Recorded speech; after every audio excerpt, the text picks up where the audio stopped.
What's up, collective fam? It's your boy Tony the Toy Rat, and I'm back with another rigorous present review for new PVC, pre-used and previewed. This one is Aragorn, son of Arathorn, Isildur's heir from the Lord of the Rings.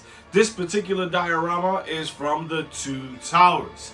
It was designed by Caesar and sculpted by, please forgive me guys, Anissa Tashub. So, we're going to crack them open and take a look at it for the first time, you and me together. Hopefully you guys like what you see. I already like what I see from the side of the box. I'm not a huge box collector, you guys know that. This just gives a really brief synopsis of, on the bottom down here, of Aragorn and what the depiction is supposed to be, like I said, of the Two Towers. So, without further ado, let's crack her open. Let's go. Alright. One. And I can't stand when I don't get this right away. 2, okay. And 3. Alright. So, I've been a Lord of the Rings fan since way before the live action movies came out. I remember watching the cartoon movies over and over and over again with the little hobbits and the creature Gollum that they made actually kind of scary for kids. So I'm going to pull this guy out. We'll take a look. So it's just a map of Middle Earth on the inside right now. If you guys can't see that, I'm sorry. But it is a map of Middle Earth. It's really lightly done. Doesn't have any names or anything like that on it. So remember guys, recycle. We're going to set this off to the side for right now. And I am going to pop open. Usually there's at least one piece of tape. There is at least one. There's 2. All right. Let's get it open. Okay. All right. Just slide that out of the way. Boom. Boom. Stay over there. Okay. You know what it is, guys. First, let me show it to you. So this is Aragorn, Isildur's heir from the Two Towers. And clearly he's afoot of some rocks. Yes, it's always rocks, isn't it? He's on the top of a mountainside. He's sure-footed with his blade drawn in defense mode more than attack right now. His facial expression isn't one of anything but determination. Hopefully you guys are picking that up. Can you see the determination on his face? He looks pretty determined. I love the sword. It's not pointy or sharp or anything like that. It is a little on the soft side. You can check that out. His sheath is on the left side of him. He has a fire pit, which is meant for them to light the mountainside while they are atop, maybe to keep warm or what have you. And it's a little off to the left-hand side. It's an interesting choice they made here to make this sort of cockeyed and 45 degree. But we'll take a harder look at it after we give you guys a full body spin. So, that's Aragorn, son of Arathorn, Isildur's heir, and the king. We're going to set that right down. This is Aragorn. Yeah.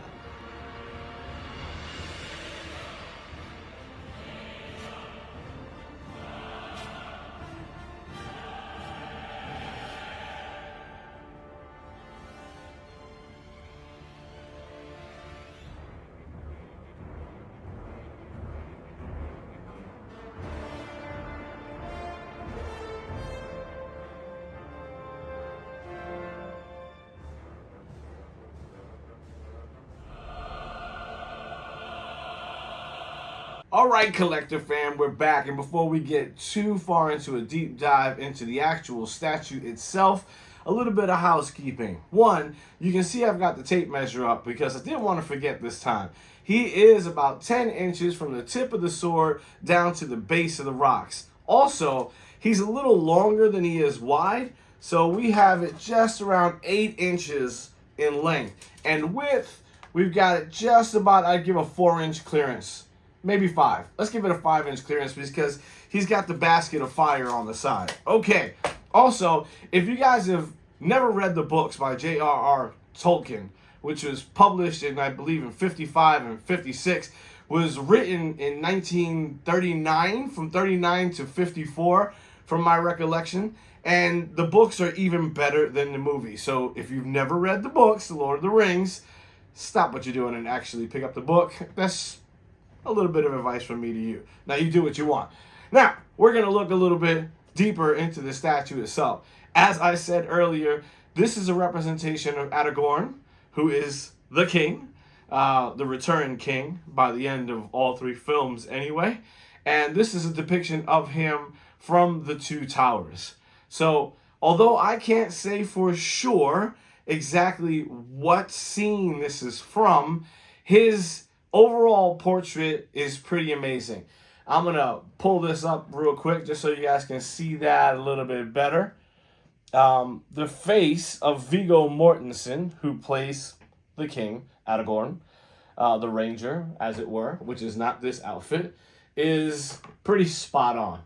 The digital artist did a damn good job of not only capturing his face, but the stringiness of his hair. Do you guys remember watching the movie how stringy his hair was throughout the entire thing, whether it was wet or not? It was never really full. It was just like pieces of stringy hair. And they show that along the side of his face here. You can see it just kind of whipped around. Little greasy, little dirty, messy. Not really a cleanly type of person at this point in the films. Remember, he's gone through a whole hell of a lot. They also did a really good job of capturing his overall appearance. Remember, a lot of things that we look at try to capture what this character is during the film, the comic book, or whatever it is that they're trying to capture it from. So he's got the leather garb that goes all the way around him and down to his knees pretty much, covering the chainmail, which you can see just below that point. And you can see the chainmail also on the top part of his arms down here that go all the way down to his elbows. But his elbows are not covered, just like the movie. Really good job. I think they did an excellent job of that. They also did a really good job of how it's covered up, the tying of the knots on the actual vest itself. I should have done some investigatory work to know what this is actually called. One of you guys will let me know. He's also got his elven dagger, which is just on the back side of him right here. As we looked at before, he's got the sword, and it's all the way unbroken and all the way up and fierce as can be. He's got a stance that, again, to me, looks more defensive than attack at this point. He's got his sheath pointed out and behind him, so he's in forward motion, as it were. Now, again, I like the statue overall.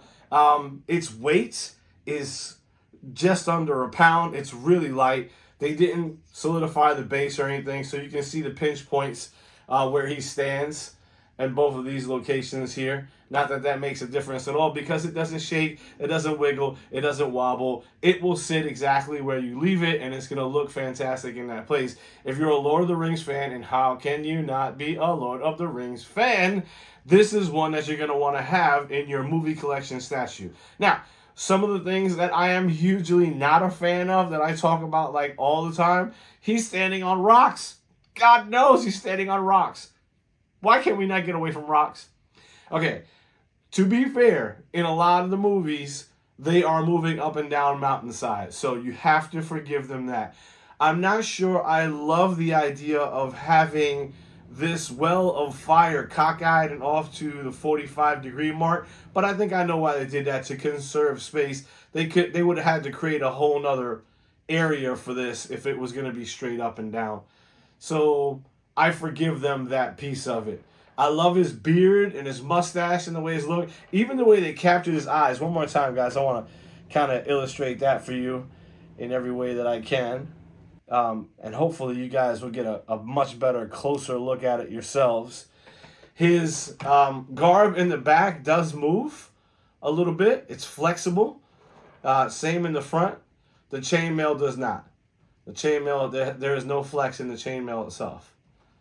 Strike that. There is some flexibility in the chainmail behind the back of this point right here. But other than that, there isn't a whole lot of movable points. Obviously, this is going to be a flexible piece right here. We don't expect you're going to do a lot more with that than stare at it. And this is going to be a flexible piece right here. I wish that this was a little stronger personally, because I feel like if it got dropped or something, it'd get bent pretty bad. But for an all PVC statue of a Lord of the Rings, Two Towers, Aragorn, this kicks ass. Diamond Select Toys, once again, did their thing. Cesar did his thing. He's the guy who does the design work on a lot of these pieces. I have my gripes about certain things, but they did a fantastic job of capturing pretty much everything about the character. Check out this boot detail.